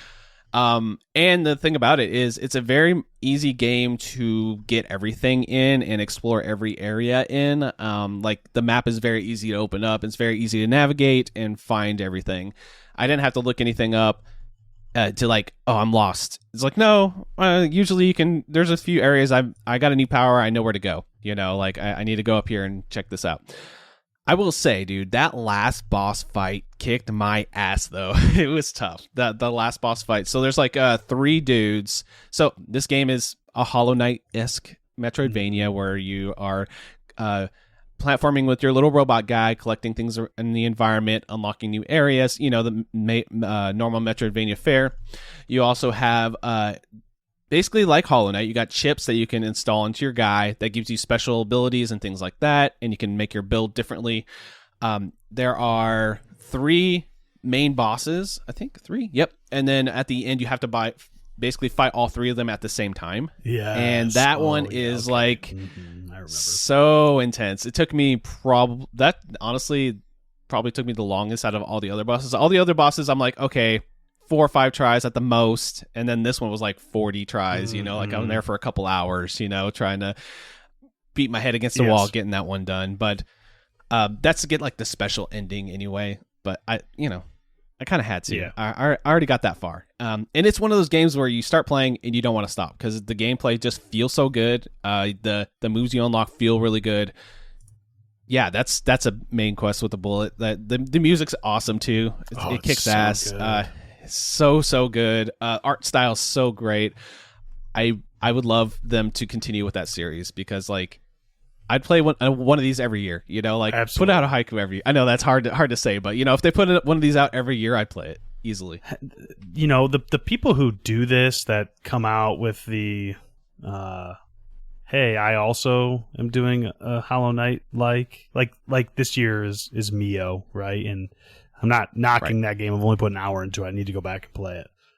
But same. All too often, they've kind of fall short. I remember talking about that game in that episode and being like, I don't feel bad for giving this a main quest. Yeah, is it like Hollow Knight? Yes. Is it? There's quite a lot of similarities? Yes, there are. But that doesn't mean you can't do it. Like, it's still incredible. It deserves to be played. And, I'm sure there are people out there like, oh, this is just a copy, blah, blah, blah. I don't care. It's so good. I mean, the formula existed before Hollow Knight. Like, I know Hollow Knight, like, was a trailblazer and it's so unique and special, but, like, the formula still existed. This is a very good one of those. Like, I will say, like, it's a very memorable one too. I feel like I could go back in a few years and play this again and just have just as much fun. It just plays so good.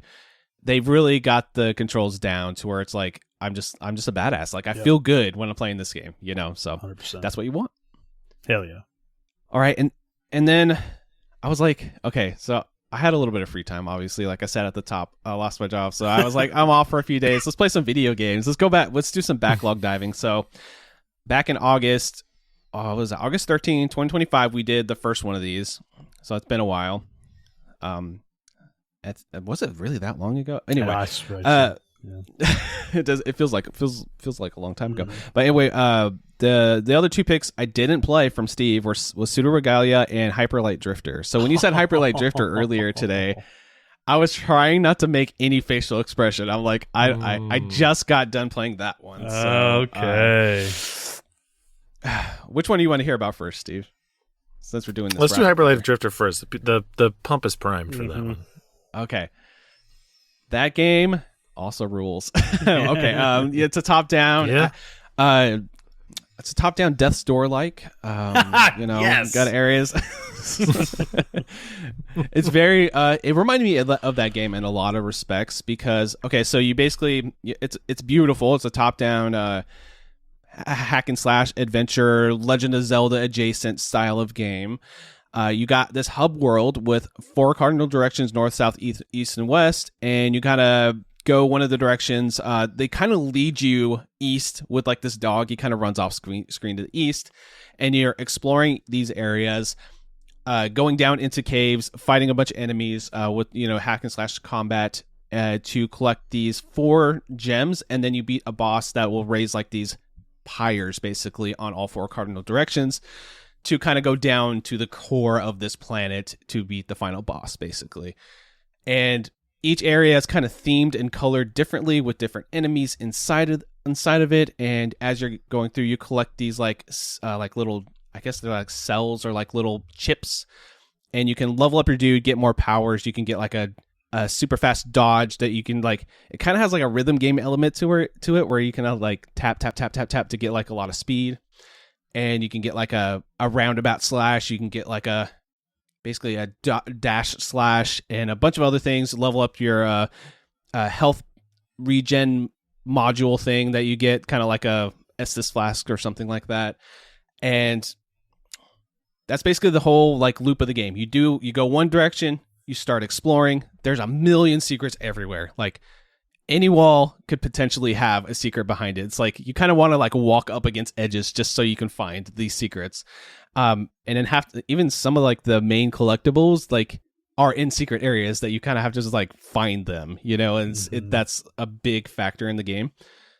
The game is challenging though. I'll say it has a good ramp up, and the checkpoints are pretty rare. So you have a checkpoint at the beginning of each floor or area. So say you could be fighting for 10, 15 minutes going through an entire floor, and then you just screw up and die. You got to redo that entire floor. So I found that checkpointing to be at first a little frustrating. Then I realized I was like, okay, this is just the game. This is how it's designed. And then I started to appreciate it more and take my time just a little bit more on these areas so that I didn't have a bunch of backtracking and I didn't have to redo a bunch of things. The boss fights are really fun. They don't make you do a bunch of backtracking to get to them. You just spawn right outside the boss room, go back in, fight them. Usually big screen filling dudes with a bunch of waves that will come at you. Some have like giant slam attacks or, spray attacks, things like that.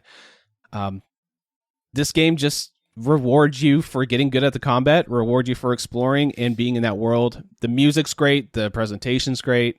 I don't really have too many negatives for this one. I know Steve loves it.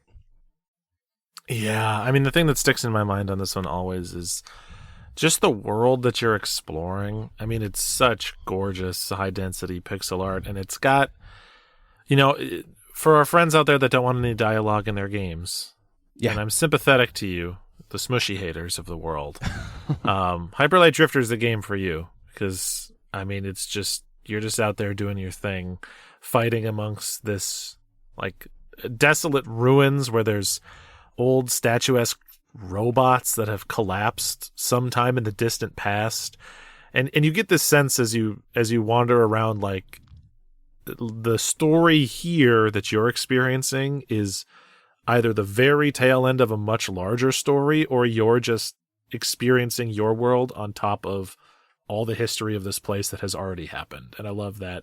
I always love that energy where it feels like you're just treading on ground where events have already passed. Yeah, and there's like some like environmental NPC characters that you can walk up to, and hit like their dialogue button, and they basically have a cutscene. It's not really a cutscene, but it's like 4 or 5 stills, and it kind of tells the story of their civilization. There's like these bird people, right? And then you can see like this other bird population came in and just like killed everybody except for a few that remain, and that's the characters you're fighting, is the enemy, the warring faction, and it just tells it in like 3 or 4 slides, and you're like, wow, it was so impactful. Like, okay, I know what happened here, and I'm in the aftermath of this crazy war. And then you go to fight like the leader of the military and of that bird military, and that's the boss of the area. So it's just, that this is a very thought out world. So yeah, it just feels so lived in. And it's special. This is a special game. I didn't want it to end. I still could go back and do more in there in the world because it has a lot of secrets. So I might, but it's just. It's a special game, man. Seth, you would love this game. You'd eat this game up. That's why he recommended this to you. Like, it's so damn good, man. And I played it for a half an hour. And now that you've talked about it, Josh, it makes me want to go and actually play it and sit down and do the thing. I will tell you the exact reason why I shelved it for now is because I don't know that I was in the mood for exactly what Steve said. There's literally no dialogue. And which is an artistic choice. And I wasn't in the mood for that. Like, I was not in the mood for hit me with pictures and let's keep going. Like, I get it. That's what we're doing here. That's what the game is. And that's where I was like, I need to be in a different headspace to play a game like that. Right? Like, I think that you just like we have to be in the correct headspace to play a dialogue heavy game. You have to be in this correct headspace to play a no dialogue game in the same way. Where it's like, it's not like the game, it's not like it's just an action platformer like a Panzer Paladin, where it's like, I obviously know what to do. There are like pictures that are kind of guiding you in a direction and influencing your decisions. And I was just like, I don't think I'm going to be able to do this right now, just with outside the game stuff, like life stuff going on. I'm like, I need to be in a different headspace to play that, so that's why I shelved it. But yeah, it makes a lot of sense. Yeah, I will say that you will meet some NPCs as you're going. So basically, they lead you without leading you, which I love in a game where you feel like they want you to go a certain way. You're just going, you're exploring, doing your thing. But when you're doing it, you'll meet like this assassin character. He has like bluish gray robes, or she does, I don't know, whatever. You talk to her and then they will pop up the 4 or 5 collectibles of that area, so it's like it's on your map, so you can actually have some direction to like go and do those collectibles and then go to the boss. So they lead you without holding your hand, which is the best, right.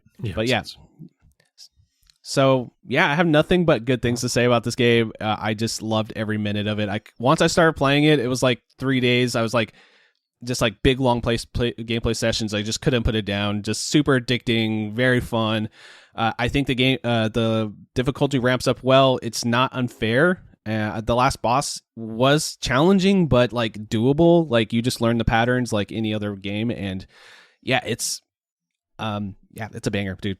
It was really good. So, I mean, I'm glad you played. You could tell I love it. I just kept trying to find a host that would actually play the damn thing, and I couldn't find one. You did now. Also, I played Pseudoregalia. Also, a very great game.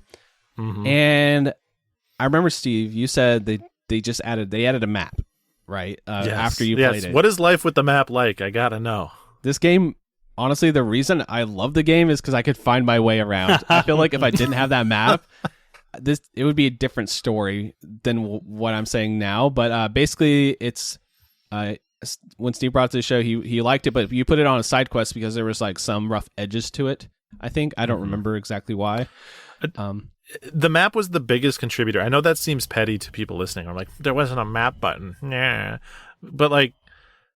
This is the type of game and the way that the world is structured, like it really suggests a map. Like it is a necessary implement, I felt like. I remember. Yeah, so Steve, you streamed this, right? Yeah. And some of the environments, some of them are quite samey. Is that, and so it's like, it looks like an N64 game, and not in the way that we said Yellow Taxi Goes Vroom does. Like this looks like Castlevania 64. Like it is low res textures, and so there's a lot of like places that look just like, like stone castle wall, cathedral wall type energy. Yeah, so there's a lot of that. So there's a map now in the pause screen. So it'll tell you, it doesn't tell you exactly where you are in each of the little blocks, but it's good enough to where you can kind of get around. It's like, okay, I need to go back to this area because I know. So you have to get 5 keys to unlock this big door to do like the final boss and everything. So the 5 keys, there's hints on where they are. So it's like, okay, this one's in the theater. Okay, I got to go back to the theater. How do I get to the theater? You kind of go to the map. You can see, oh, wait, okay, I know if I go to this area and then I can go back to the theater from here. And then you're on your way. So basically the whole part of the premise of this game is it's mostly just a really complicated platformer, right? It's just a platformer. It's a 3D. There's combat in it. It's not the focus, though. The focus is platforming into a bunch of cool places and giving you a bunch of really fun movesets to just kind of explore this huge castle area. Yeah, it's like, for anyone that's played Metroid Prime, at the end of Metroid Prime, when they say, okay, go find all the Chozo artifacts in the world you've already explored, it's like a game that is just that part. They made kind of a gated exploration world, and like, all right, we hid some keys in it. Get to them. Go find them. Yeah. And it's really good. Like, I love this game a lot. I'm glad I actually sat with it, and I did play it before. Like, I played it like an hour or two, and I'm like, yeah, this is cool. I can see what they're going for. I actually, sat down. I was like, okay, I have 3 hours. And that was like a 6-hour session. Like, I started getting into it. I'm like, I'm just in it now. And like discovering every new area you discover and every new power you get just unlocks just that little bit of like hit, you get that little drug, you're just chasing it the whole time. And the gameplay feels so snappy and good. I will say that it felt a little weird. It has a very unique jumping mechanic and movement set that you just got to get used to. Like, it doesn't play like any other game because there is a double jump, but you have to do like a slam pogo type double jump instead of just jumping twice. Getting used to that took me a little bit. It has its own little like language basically with its controls. So once you get it down, it's just a really fun world to exist in. It feels nostalgic. If somebody said this is like an emulated N64 game that you never heard of, here you go, I would believe you, because it just really feels like a hidden gem from that era. And but obvious with modern sensibilities too. But it just feels so nostalgic. I know the creator's working on another game, so whatever they make next, I'm day oneing. I'm gonna be playing it. Yeah. So. Yeah, that's a banger. I disagree with the side quest. I would put it on a main quest. Yeah, so that would be main quest with a bullet for me on that one, because with any game, there's rough edges. This one has a couple of them. It's a very labyrinthine map. You can kind of get lost in the weeds sometimes. But besides that, I didn't really have too many frustrating parts. It was just fun. It's just really great to navigate that world. So, yeah. Yeah.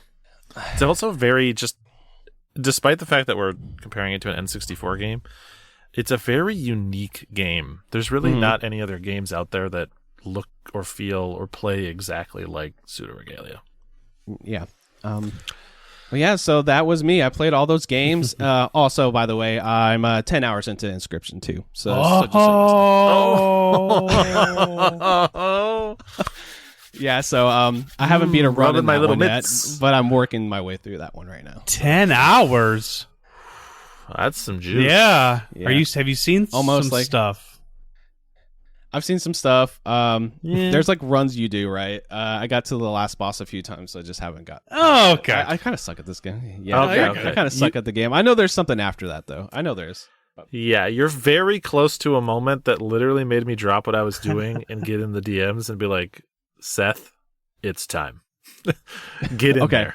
Okay, so I think that I'll get there in the next couple of days, so that I'll have to hit your guys' DM up for that one. So yeah, but yeah, that's a special game so far. I didn't quite beat it. I wanted to do that. I wanted to do that. Be like, oh yeah, I beat Inscryption 2, by the way, at the end, but I didn't quite get there. I was close, but it's funny, Josh, that you're playing that because there's a PlayStation sale going on right now. I played Inscryption on PC, which I feel like Inscryption actually feels quite good on PC. I mean, it makes sense to use your mouse. Yeah. But I was so close.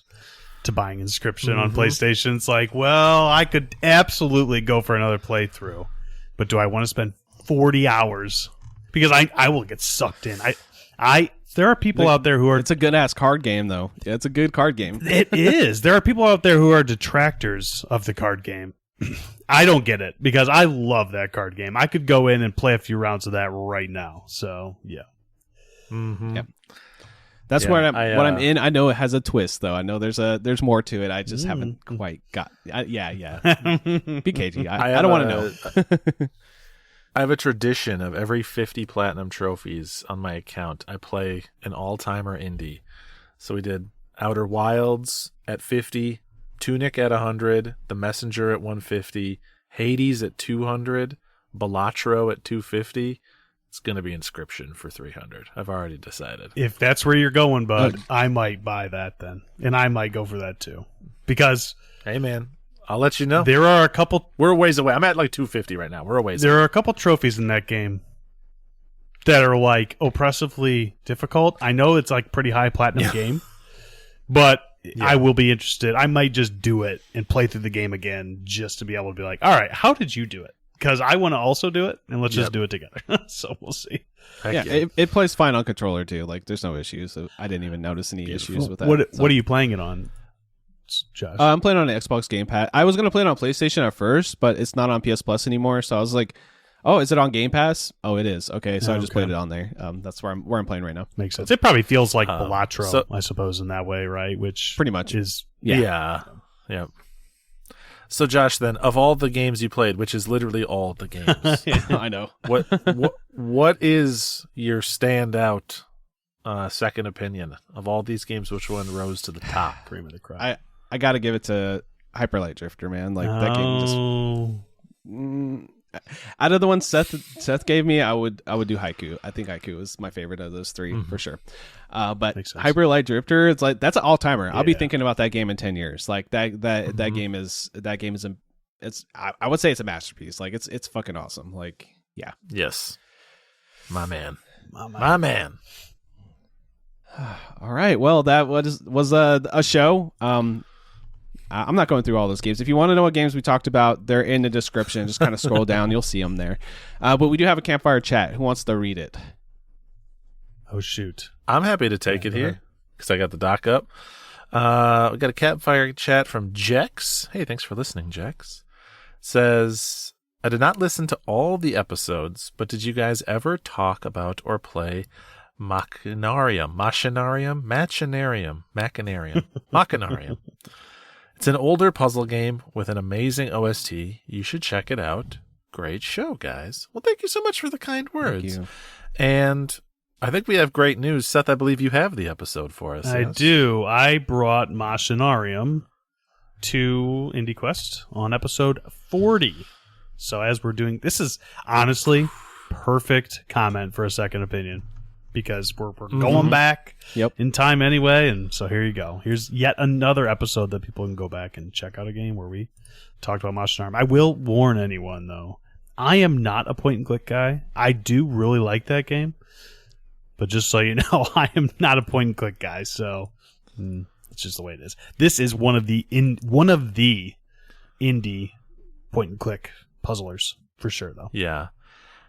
Yeah, we were talking about it when this comment came through, and I went and looked at my Steam page, and I last played this game in April or so of 2012.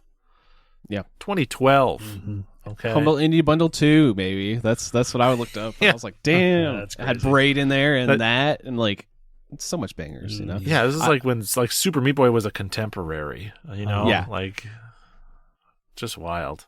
But yeah, I did play that game. For some reason, I don't know why my Steam it doesn't say I played it. It says 0.2 hours. I was like, that's a lie. But I played through it because I remember like the last puzzles and the ending of the game. So it's like I played this at some point, probably whenever I didn't, because there's like a lot of periods in my 20s when I didn't have internet access. That's a different story. So that was probably the time I played that. So yeah, Heck yeah. So yeah, go back to episode 40. Check it out. You can also listen to me talk about Icy if you care about that game. I remember episode that. 40. Yeah. And Josh, either we mislabeled it or you didn't bring a game. Maybe you weren't on that episode. I think I wasn't on that one. Yeah. I think I listened to that episode. I was one of the rare times I was a listener on that one. So, all right. Yeah. All right. Well, that's going to do it for our show. If you want to get read on the show, just like Jex just did here, you can leave us. I think that was that a Spotify comment? I'm pretty sure, right? Mm-hmm. Yeah.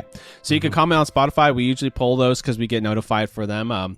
We try to grab those, but also you can send us an email, IndieQuestPod@gmail.com, for topics or anything you want to discuss for the show. Give us suggestions or recommendations. You can send us DMs on or follow us at IndieQuestPod on Blue Sky. You can find the quest log, which I almost forgot to mention again, is IndieQuestPod.com. If you put that in, you'll see our giant Google Doc that's ever growing. And if you click in there, it'll lead you to the games. So if you're like, what games do they talk about? The second opinion is different, obviously, but like a normal episode, that usually gets updated as we're talking. So you might even get a sneak peek of what's coming up next if you go in there between episodes. All right, Steve, where can they find you on the internet? Two blessed places would be Twitch or Blue Sky. I'm Blinkoom as both. What about you, Seth? You can find me on Blue Sky at Captain Drachma, and of course in the Polymedia Discord. Best place on the internet. And if you want to get in that Discord, heading over to Patreon, search up Polymedia, jump into the tier that gets you in Discord. Come and chat with us. Josh, where can I find you? You can find me at Josh Leslie on Blue Sky, and my other podcast, which releases monthly, is called The Monthly Mishap. It's a entertainment show I do with my buddy, or our buddy, Scotch and Hobbies. The recent one, we talked about Vincent Price movies and Alex Garland movies, which was interesting combo. And then we also send each other some DVDs and we open them live on the show, and we're going to watch those and come back and talk about them on the next one. So fun show. Really enjoy doing that every month. So go check that out. I think that's going to be it. You can find more shows like this. We're part of the Polymedia Network. Go to polymedianetwork.com. You're going to find some cool shows like Polykill and many others. So go check that out. So that's going to do it for our show today. Steve, why don't you close us out with some good parting words for the folks out there? Yeah, absolutely. Thanks to everybody for listening. Hopefully, you're having a good year so far in terms of indie games. We're only a quarter of the way through. I guess a third of the way through. And lots left to come. So go find that one game that's been on your wish list, pop it in, and just remember, Cinnamon Toast Crunch is not food. See you. Bye.